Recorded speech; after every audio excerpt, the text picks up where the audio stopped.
Not drinking more alcohol because TikTok might get banned, are you? Let's talk about problem drinking. Just because you drink alcohol every day doesn't make you an alcoholic, doesn't make you a problem drinker, doesn't make you a drunk, and it doesn't mean you have a problem. Alcohol is meant to be enjoyed, it's a tool, but how we use that tool determines whether or not it's a weapon. So if thinking about, what's gonna happen to all my followers? If that thought gives you so much anxiety that you have to have a cocktail, you may not have a problem, but that is problem drinking. Drinking because you're anxious, drinking because you're depressed, drinking because you're bored, drinking because there's nothing to do. These are all preventable circumstances that do not require a poison.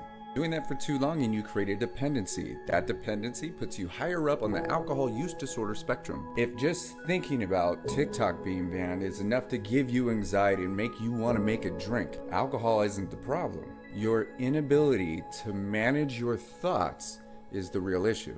Happy, healthy people practice specific mindfulness techniques that prevent the illusion of a TikTok ban from ruining their entire day. It's not real, hasn't happened, probably won't. That's not a reason to drink. Those without a real addiction to alcohol can stop. They can go weeks, they could go days, they could go months, they could go years. But that doesn't mean that when they do drink, they're not acting exactly the way an alcoholic would. Having 4 drinks or more in less than 2 hours, that's binging. Drinking for 3 or 4 days, getting blackout drunk, that's overdosing. It's important to remember that just because someone thinks you have a problem doesn't mean you do. But if you are actively denying the truth that you are problem drinking to be real, then we've got 2 problems. It's entirely up to you to evaluate your state of mental and physical health before choosing to drink. Unhealthy people get unhealthy results when they drink alcohol. It's a carcinogen. It causes 7 types of cancer. It's a poison. It's a known disinfectant, and regardless of how much you're drinking, you are causing damage. Alcohol is a problem